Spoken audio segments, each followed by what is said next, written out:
Can I Do podcast, our education division. I'm here today with Leslie. Hi. You've seen Leslie from the protests, and today we're here to have a conversation regarding human rights and governments and things like that, specifically language today. It's kind of an interesting little point. Uh, I learned about waffle words, and I don't even remember the entire thought process, but I ended up talking to Claude about waffle words, and Claude had a lot to say, and it made me think of some things that Leslie's had to say. So I decided that I was going to have this conversation with her. So we're experimenting with some technology because Rhonda isn't here. She's at our house. And she is recording this. And another time we'll have a conversation with all of us. We're on the same phone because the echo was disgusting and we couldn't do that. Well, it's funny too, but we couldn't do that. So we decided to share the camera, and next time I'll probably be at my house while she's here. And anyway, you'll see the progress. So we're talking about human rights, and we're talking about this concept that if you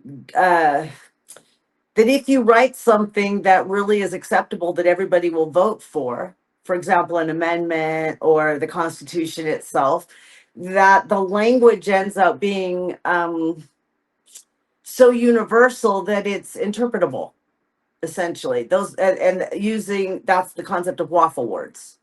So what I'm going to do is I'm going to read a little bit from what Claude wrote, somewhat paraphrased, and then we're going to see how our conversation develops. We don't have any preconceived ideas, so what you see is what we got. And we're not professionals. Keep that in mind. No. In fact, AI has said that one of the charms of our podcast is the rustic nature. We're rustic. Well, here in Clear Lake Oaks, a lot of things are rustic. Very true. Okay, well, human rights discourse depends on universal language, rights that apply to all people by virtue of being human. And if we want to agree that it's rights, then it has to be written in such a way that we would all agree that that thing was something everyone should have, thus a right. Yes. Okay. But the language used to articulate those rights is almost never neutral. Language is almost never neutral. No matter how you look at it, language is never neutral. Right. Because everyone interprets it their own way. Right. And culturally, personally, familially. Yes. And then you and I have already talked about the idea that, what was I going to say now? Don't lose your thought in the middle when you're being filmed.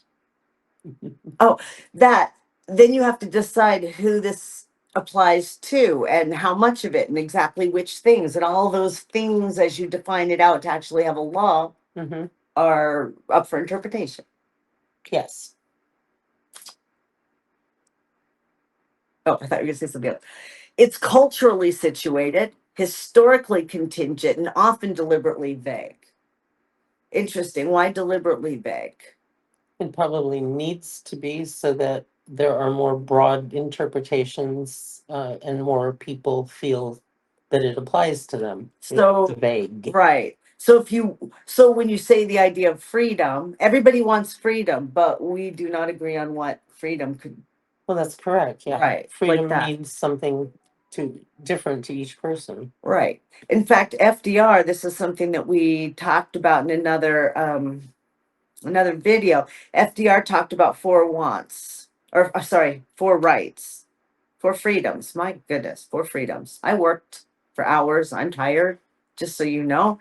But the last two were freedom from want, and freedom from fear.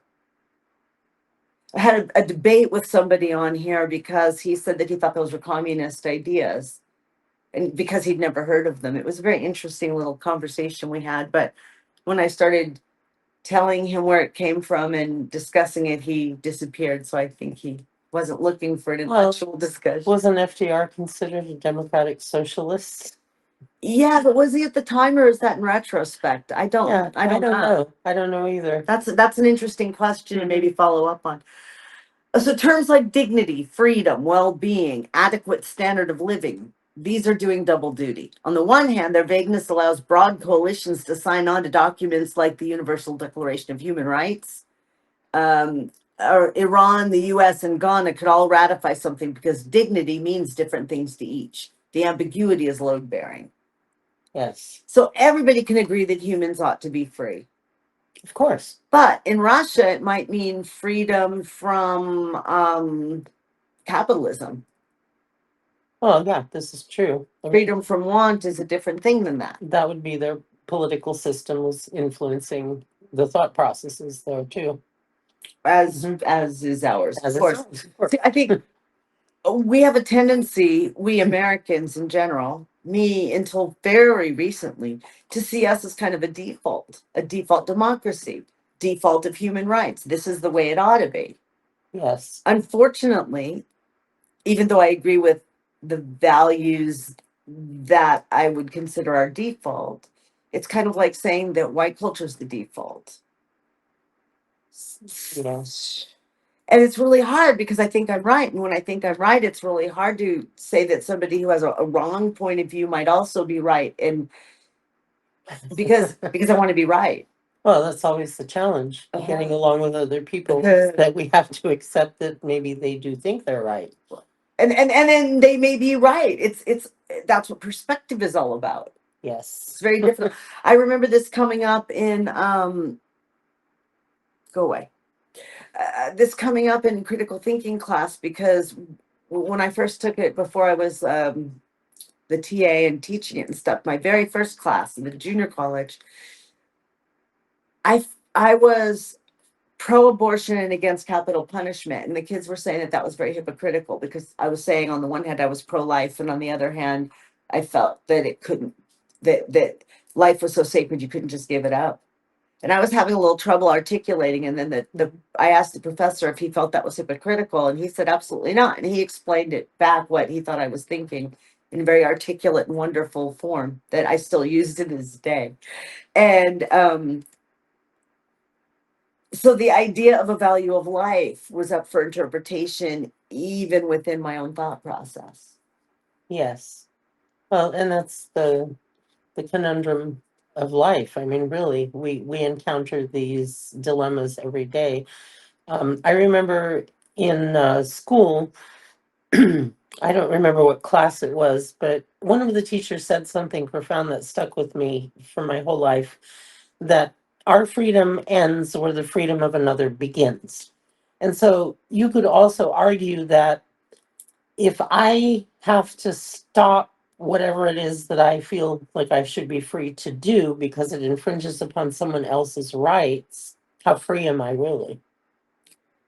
How free is anybody? Right, You know, right. I ran into that with physics. My freedom was limited by physics. okay. And that sounds like duh kind of now, but it was very profound.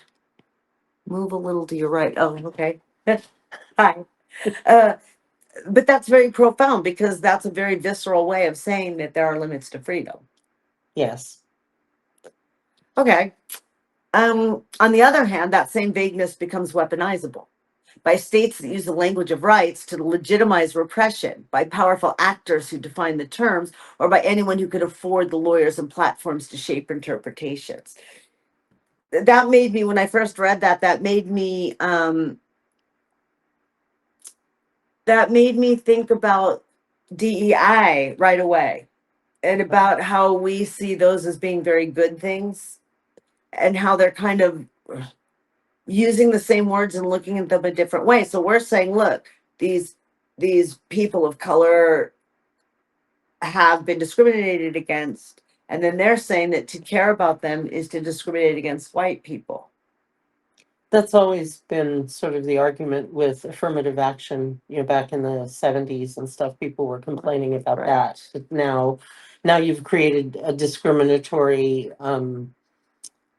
thing towards white people because you're favoring people of color. And it's so not like that. They don't listen enough to hear. I was setting up a whole scenario for somebody, but they didn't want to hear the whole thing. Mm-hmm. Rights don't exist in a vacuum. They're recognized through social institutions, enforced or not through power structures, as we're seeing right now, Yes, or not enforced. and internalized through culture, like you were starting to say. Yes, true. So the freedom of speech that we have might not look the same as the freedom of speech might have looked in the Philippines. Yes. It's definitely different than the freedom of speech in Japan, Hmm. even though, again, there was definitely freedom of speech. Right. But culture makes it different. Mm. Well, that also just made me think that a lot of our stuff we found out is more gentleman's agreement, so to speak, right? Okay. Norms as opposed to enforceable law. Yes. So, in that sense, what you're free to speak, what is okay to speak would be also shaped by the norms. So, for example, in our culture, we don't get to use the N word. Correct. Uh, the F word wasn't something we were able to do until much more recently. And so, while we have freedom of speech, there are things we just would not say. So Correct. that also influences it. Yes. Hmm. Hmm. Hmm. Hmm. And I think one of the things that we're seeing right now in the context of the government that we are currently enduring, um, I read something quite interesting is that Trump really has no filter. He will say whatever it is that he wants to say at any given moment. And then they were comparing him to Vance, who is not like that. No, he's not. In fact, he's very controlled, Yes. very hyper controlled. Hmm. It's almost scarier in a way because you don't know. Exactly. Excuse me. Sociologically, the belief that rights are universal can itself be a form of cultural imperialism if the specific articulation of those rights reflects one tradition, often post Enlightenment Western liberal thought, while presenting itself as transcendent. That's what I was talking about. The idea of taking our idea of what rights are and what they should be and saying that's the default, this is correct. Yes. And clearly, you could have a theocracy with freedom of speech, but not freedom of religion. And we don't think that's okay, but if you truly believe that's the right way to be, it would be right to you. Hmm. But yeah, and people, well, freedom of religion, and freedom of speech, to me, I think should go hand in hand. But when you have a theocracy that touts only one religion, that's the state sanctioned religion, then yeah, you don't have the freedom anymore. No. And then I guess it would depend because you could have no freedom of, for example, well, you could have freedom of speech without freedom of religion, I think. You could say whatever you want. You just still have to go to church on Sunday, just for an example. Except you probably would not be allowed to speak out against that religion. Well, all I'm saying is it's logically separate. I agree with you Okay, in yes. practicality, you wouldn't. Right. Because nobody would be that rigid and say you can't have your own religion if they weren't going to be weird and strict about it, I think. Yes, I think. But that's sort of like separating, I don't know, communism from totalitarianism because they seem to have always gone together, but they're not really, they don't really need to be together. But they seem to go that way in order to get people to do that thing. Yeah, that's true. All right. There's also the question of whose rights get centered, individual versus collective, civil, political versus economic, social, present versus future. Huh. You see that with the abortion one. Whose rights? Because if you are only considering the baby's rights, obviously the baby should be allowed to live. Right. And But then the mother has no right. right. And if you're only considering the mother's life, then the baby is just a bundle of tissue. Yes. Neither of those to me feels right. That makes it complicated. My views always make things more complicated. I want you to know. I don't know that it's necessarily just your views. I think it's just the nature of humanity, the nature of the issue Yeah. that makes it complicated. Well, yeah. Anything life and death should be complicated. I think that's part of it too. I don't believe that there are simple answers to any of these things, and I'm afraid that some of the people I talk to on the right feel that there's a simple answer. In fact, religion, well, no. Christianity, I think, sometimes preaches a very simple answer to things. God's will. Yes, that's true. God works in mysterious ways. Jews, on the other hand, argue about everything and overthink it, and ad nauseum. It's not the same. There's not the simple answers. As I've learned over the years, as I have hopefully gotten a little bit more wiser with my age, it's very, very clear to me that there is no pure black or white about any of these I agree with that. issues in the world. If there was, it wouldn't be this complicated. It wouldn't keep rearing its ugly head. That's right. We wouldn't all be constantly arguing and fighting about That's right. some of That's these right. things. Yeah. These choices reflect worldviews, not just neutral frameworks, right? Mhm. So I was thinking here, the present versus future, that's our climate stuff. Do we change our habits and behaviors now and oil people lose money now in order to save the world for our grandchildren? Or do we do what's convenient and fun for us now and destroy the world? Well, I think that the only acceptable and moral answer would be yes, we must change our ways now so that our planet and that humanity can survive. Well, I agree with that. But again, we're putting value on future generations. For someone who did not, Correct.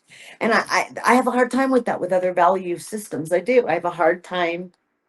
Well, what do you mean you don't have empathy? That we cannot create a value system for all of us with your non-empathy. But why? And it's something to think about because I think I'm right. Of course. Because compassion is right. Of course. Mhm. And empathy is right. Of course. Yes. And yet, And all right. yet. And yet, all right, psychologically, rights language activates something important. It frames grievances as violations rather than just misfortunes, which is interesting because that's what Trump does all the time. Everything he has is an actual grievance. It's a violation. There's somebody at fault. Every Yes. misfortune he has. Yes, there's somebody at fault and it's never him. It's never him. That shift from bad things happened to me to my rights were violated changes how people process harm. So he literally has changed how the masses that support him process harm, but what would I replace harm with? How people process rights and legal activity and power. Yeah, and that's why we have so many people screaming about DEI and That it's not just something bad that happened to them that they didn't get into the college. It's actually more somebody did something bad to them. Mhm. Oh, And yeah. somehow it's a violation. Right. Yeah. So it changes how people process harm, organize for redress, and relate to institutions. It creates moral standing. So Yeah. he has restructured how people think of morality. Yes, at least the people that support him. Well, at least. no, I Well, would no, say yeah, they're you're right. Because reacting. yeah, we are responding to it. You're right, responding more than reacting. I like that better. It can also create rigidity. Well, sure, that's why we have conservatives, because we've created the rigidity. Mhm. I was talking about too that when people are comfortable, they become conservative because they want to keep that comfort. That makes sense. Yeah. In a non immoral way. That just seems normal. That you would have to look for that in yourself, even. When every conflict becomes a rights conflict, compromise becomes harder. Again, that's how he changed our political structure in this country. And the whole discourse surrounding it. Right. Right. Rights claims are framed as non-negotiable by definition, which can stall negotiation in situations that might otherwise allow for it, which we see in our Congress. Yes, absolutely. Claude was also talking a little bit later about how Viktor Orban in Turkey did the same thing. and he has framed his administration or regime as a democratic. Exactly. When he talks about hollowing it out. Yes. Mm-hmm. Yeah, and it really got me thinking, because I hadn't ever processed those kinds of thoughts before about what's happening right now in our country. And we are experiencing pretty much the exact same thing. They're hollowing out the meaning of a lot of the rights that we have relied on up to That's this right. point, That's exactly right. while at the same time claiming that it's all legal and judicial and part of our Constitution. And still there, well, they're also managing to stratify things so that some people still have the rights, but other people do not. Yes. All right. Different cultures genuinely weight things differently. Collectivist versus individualistic orientations. Oh, I added an ick. Oh, well. Relationships to authority, conceptions of personhood, views of nature as rights holding or not. The danger is using cultural difference as a shield against accountability. Right. That's kind of what I was talking about. I have to be careful and consider these other cultures, but not replace my own values because the values matter. Oh, but dismissing cultural variation entirely produces its own kind of violence. The productive question isn't are rights universal, but rather who gets to translate universal aspirations into specific enforceable norms through what processes with whose participation. Right. So, Claude also talked about how, because discussions about rights typically are much easier to have, and people fight for rights in nations like ours, like many of the nations of Europe, right. but that the countries where there are immense human rights violations, they typically don't have opportunities to change their systems, Right. and they're the ones who are the most in need of.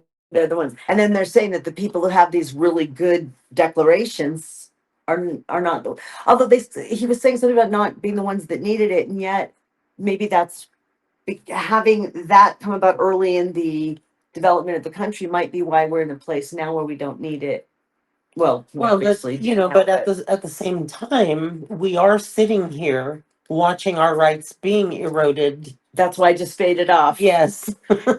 All right, which leads, this is what you're saying, which leads to a fairly uncomfortable conclusion. Human rights frameworks may be most powerful precisely when they're least needed, in stable democracies with independent judiciaries, and weakest where they're most needed in authoritarian or collapsed state contexts where there's no neutral enforcement. Yes. So, yeah, the documents themselves are less powerful as people aren't heeding them and enforcing them. Yes. Or even as they are being enforced uniformly the way they ought to be, I think then we sort of lose track of how important they are, because it's just something that is normal and it happens and we don't even Right. think about it anymore. No, I think that's really important. So then we're not protecting them and then they're vulnerable. Yes. There's a name for the gap between rights on paper and rights in practice. Wow, we led ourselves right there. The implementation gap. Scholars like Catherine Sikink argue that international norms still matter even without hard enforcement through naming and shaming, norm cascades, domestic mobilization. Those would be interesting to look into later. Others like Stephen Hopgood, The End Times of Human Rights, are much more pessimistic, arguing the whole framework is losing coherence. I personally think it ebbs and flows throughout history. As I've studied rights throughout history, it seems to ebb and flow.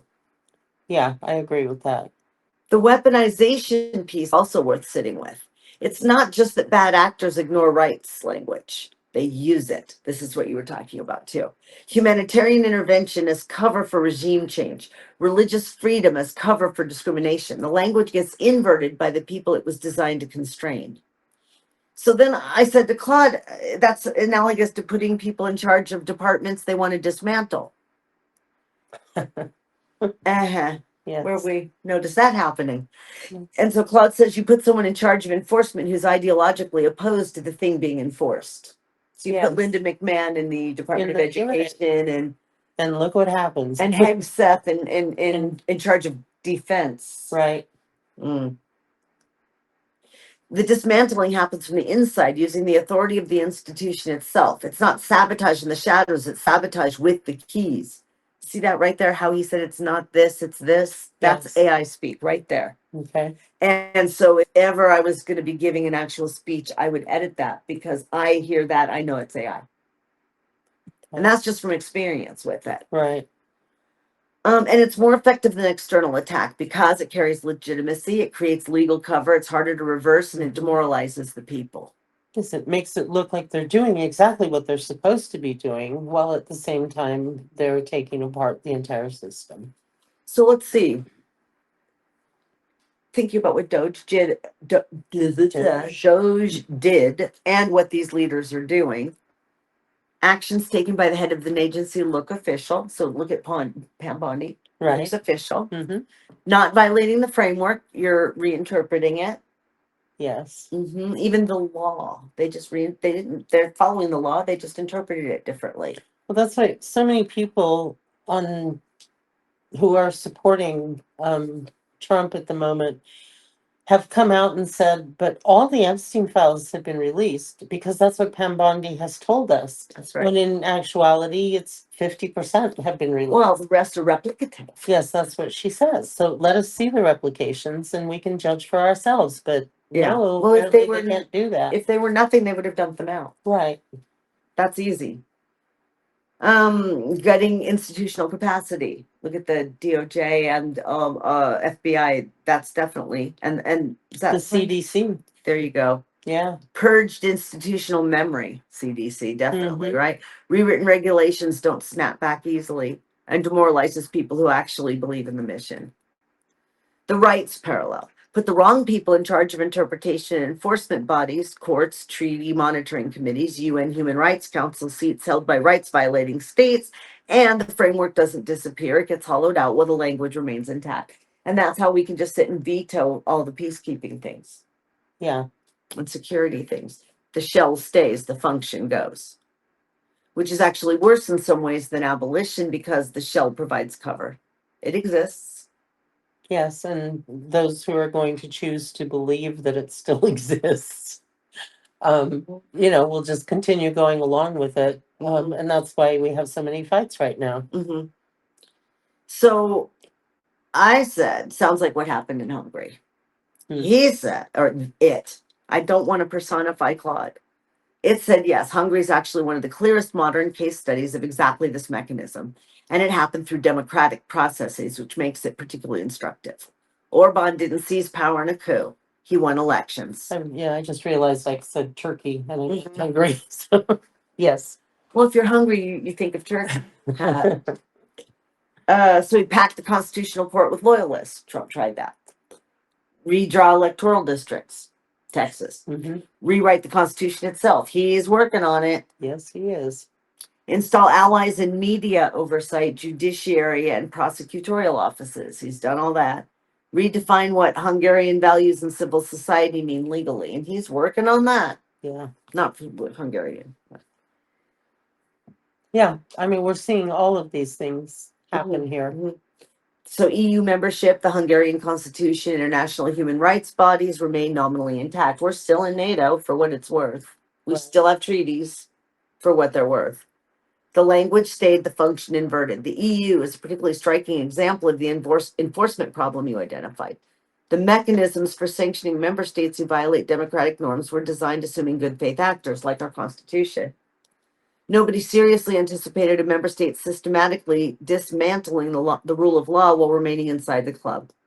So the waffle words in the EU, democracy, rule of law, gave Orban room to argue he was redefining those terms, not violating them.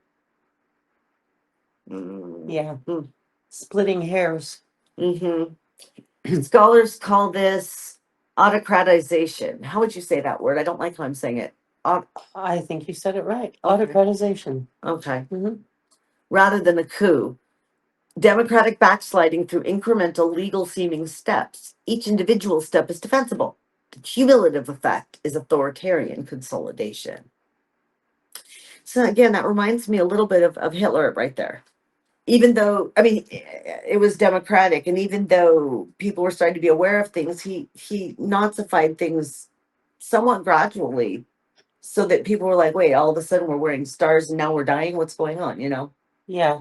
Well, they said it was like 18 months. Mm. Yeah. Well, Trump is, Trump started out quicker but petered out, whereas Hitler was building momentum. He was less stupid, or surrounded himself with less stupid people. you think that's it? Hitler himself was a kook, I know. but I believe that some of the people around him were more capable than the people Trump surrounded himself with. It's just like the comparison between his first term and this term, because I think There the you go. people around him the first time were smarter than the ones around him now. No doubt. Or at least more experienced, more capable of this work. Yes, and more understanding of the systems under which they were working. Oh, and more supportive of the systems under which they were working. Yes. Anne Applebaum's Twilight of Democracy traces this pattern across Hungary, Poland, and elsewhere. Ruth Ben-Ghiat, she's the one that wrote the Strong Man books I was telling you about. She's traced like Mussolini and a couple of others, and then Trump. Okay.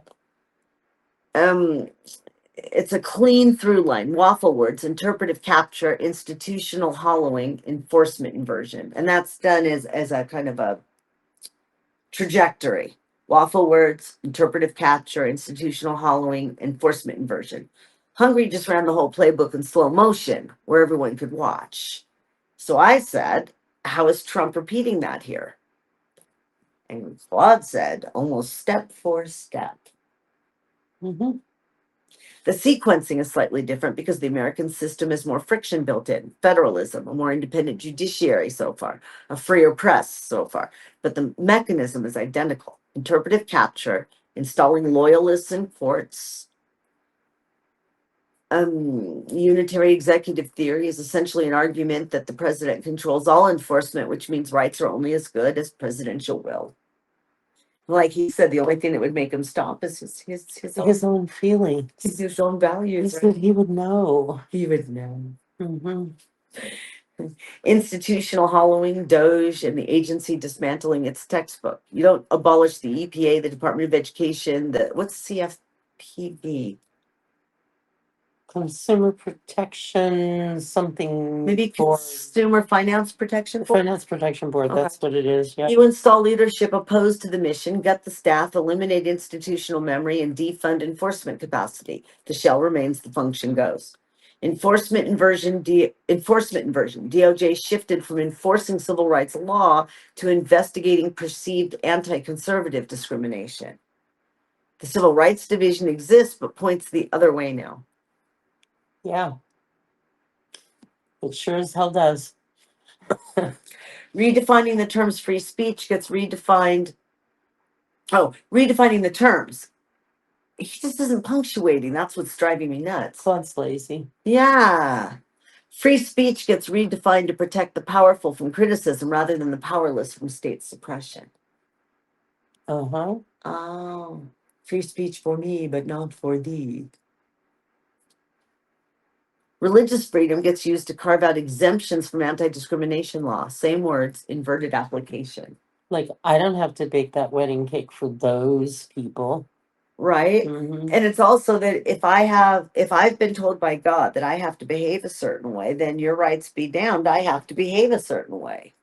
Yeah. I can't help gay people, even though that's not in the Bible and has nothing to do with anything. But we're also saying now, there are people who are refusing to provide services to people who are openly MAGA, to conservatives, to religious people, and those people are getting upset.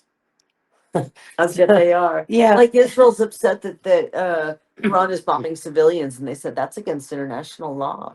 Oh, but it's okay for them to do. Apparently it is. But apparently genocide's only okay if maybe you have to experience genocide before you're allowed to dish it out. See, this is this is where some people will call me a self-hating Jew. I promise I'm not. I'm a Netanyahu hating Jew at the moment. Yeah. At least. I have a hard time understanding why being opposed to some of these human rights violations makes us anti-Semitic. Because they're trying to manipulate that, which you did get. That's it. There's nothing else to it. The good faith assumption problem. The Constitution, like the Universal Declaration of Human Rights, was written assuming actors operating in good faith within a shared framework. It has remarkably few hard stops against someone willing to test every norm simultaneously and absorb the political cost. Same with our Constitution and Donald. Yes. The key difference from Hungary, Orban had a supermajority and moved methodically over years. Trump is moving faster with thinner margins, which creates more resistance, but also more chaos, which itself serves autocratic consolidation by exhausting opposition and overwhelming institutional response capacity. And overwhelming institutional, overwhelming the I think institution. we're seeing that with the massive amount of arrests that ICE and Border Patrol have been making, and it has overwhelmed the system. Right. And he has gutted some of those systems so that they don't have as many lawyers available. Oh, that's right. And judges. Because, you know, that's sort of going round and round, and people's rights are being trampled because there's nobody to defend them. Right. That's right. Ugh. The friction in the American system is real, but friction slows. It doesn't necessarily stop. So I was curious, how is all this different from what Hitler did? And what did the new German Constitution do to prevent a new Hitler? And Claude says, mechanistically, it's not that different in the early stages. Hitler also came to power through legal means, was appointed chancellor, used the Reichstag fire as emergency pretext, passed the Enabling Act through a compromise legislature, hollowed institutions from inside, captured courts, redefined legal language, and incrementally eliminated opposition. The differences are speed, paramilitary capacity, economic crisis content, the end point. So Hitler consolidated power in about 18 months. Orban took a decade, and Trump somewhere in between. Hitler had the SA and SS as extra state enforcement. Trump has loyal federal agencies and has politicized law enforcement, but not private armies. I kind of disagree there. I think ICE is a private army. I do, although ICE isn't organized as an army, to be fair. They're not trained well enough. They're not, I don't think you could snap and have them fall in and do a No, project. But this is also, for me, very typical of everything that Trump does. It's always half-assed. That's right. That's right. You know, he never does anything competently. No, he doesn't have competency. And did you hear the latest thing where he was just saying he prefers to be around losers? They make him feel better. He doesn't want to have to. He says people who are successful want to tell you all about their success and you have to sit and listen. He says, I don't like that. I want them to listen to my success. I don't know why that doesn't surprise me. I know, right? Economic crisis. So the Weimar in Germany was in genuine collapse, depression, hyperinflation, humiliation of Versailles. And I think that might be part of why he's trying to collapse us. To Well, get us yeah, that vulnerable. we are certainly heading there right now because of all this stuff Mhm. he's been doing. And then Hitler's program included genocide as a core feature, not a byproduct. And that's not analogous to current US trajectory. And I'm like, wait a minute. And I come back a little bit later and say, well, wait, you don't know. So we get back to that. I don't agree with that. But now, Ben Ghiat, she's very careful about the mechanism versus the outcomes and things like that. So he's saying the early playbook is similar enough that that German constitutional scholars recognized it immediately in both Hungary and the US. Yes. So what did the post-war German Constitution do about it? The Basic Law of 1949 is arguably the most sophisticated anti-authoritarian constitution ever written, precisely because the people who drafted it had just watched democracy destroy itself from the inside. Mm-hmm. First of all, there's militant democracy, streitbare Demokratie, the most radical departure. The Basic Law explicitly states that democracy has the right to defend itself against those who would use democratic freedoms to destroy democracy. You don't get to use free speech, assembly, and political participation to take them away. My problem with that is, I like it. I like the thinking. But isn't it just still another law that somebody could ignore? They're all just another law that somebody could ignore. That's kind of what I mean. Well, see, and That's what worries me. What Claude talks about is that this is all predicated on having good faith actors. Right. Well, that's why I asked this. So let's see, what do they? That was literally the point. So he's saying this is different. I'm trying to understand because it's still a law, Right. right? So Article 21, party banning political parties. Oh, party banning. I wish he'd put periods. Political parties can be banned if they seek to undermine the free democratic basic order. But see, then somebody has to be willing to ban them, Yes. which is just again going back to what you said. Right. This has actually been used. The neo-Nazi SRP was banned in 1952, and they're currently proceeding against the AFD. Then there's forfeiture of basic rights. Individuals who abuse constitutional freedoms to attack the democratic order can have those rights forfeited. And then there's an eternity clause. Certain provisions cannot be amended ever, not by the supermajority, not by referendum or any legal means. And who decides what those permanent things Oh, here, are? human So- dignity, the federal structure, the democratic principle. Those three things. And as at the beginning of our conversation, those are all interpretable. Of course they are, Right. because, right. And potentially that you could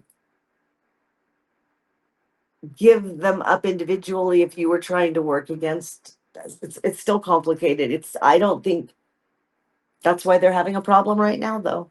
It's not everything still. You have And- bad actors, you have bad actors. Exactly. And we're witnessing that right now. I mean, just take the Justice Department.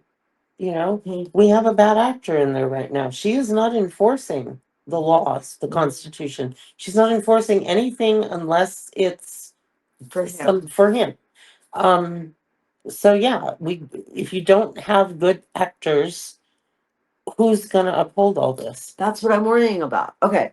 The federal constitutional court designed with real independence and real teeth, including the ability to initiate party banning proceedings itself. Not just a passive interpreter, but an active guardian. I mean, don't get me wrong, all these things are important. I think they all need to be there Mm-hmm. because what they're doing is putting more and more and more steps in the way of a Donald Trump or a MAGA party. Right. Isn't that all you can do, though?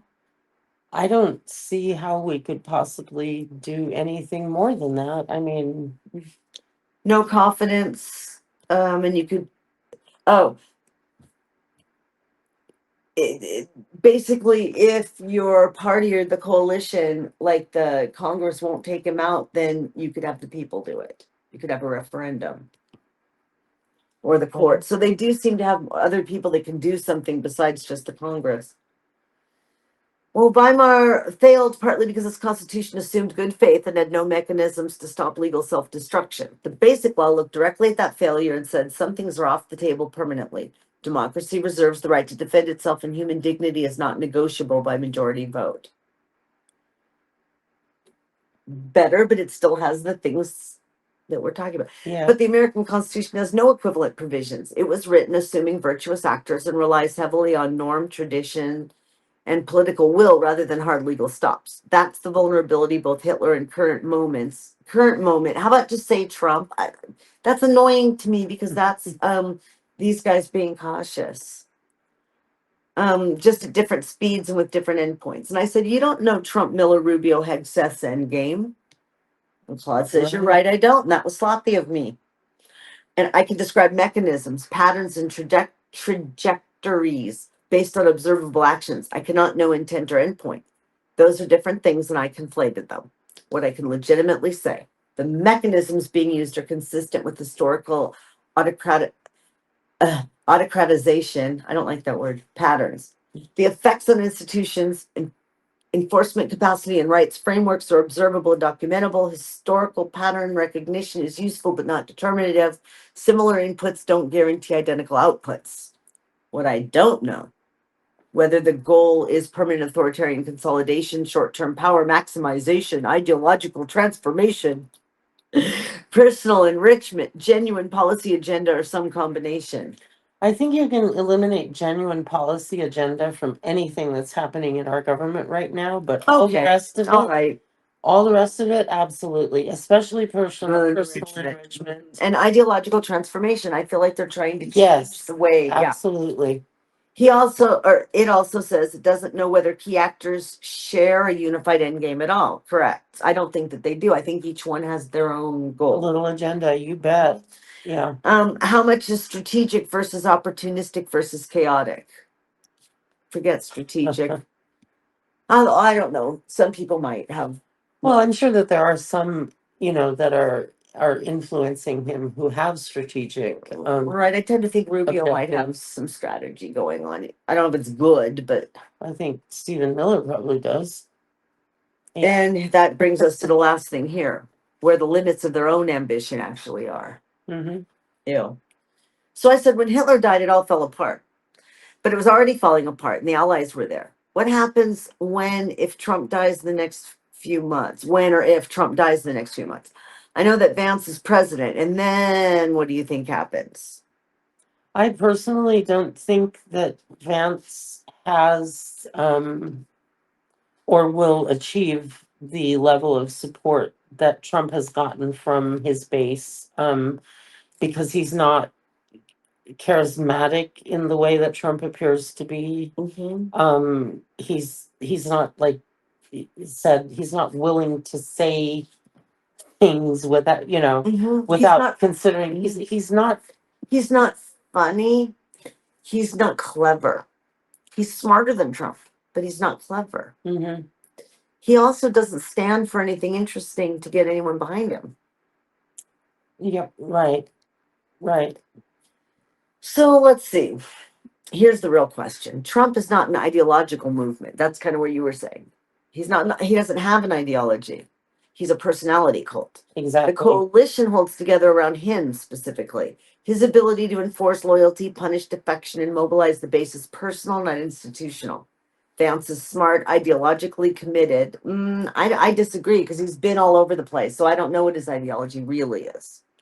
It's hard for me to tell, but I have frequently said that I think that Vance is sort of a true believer.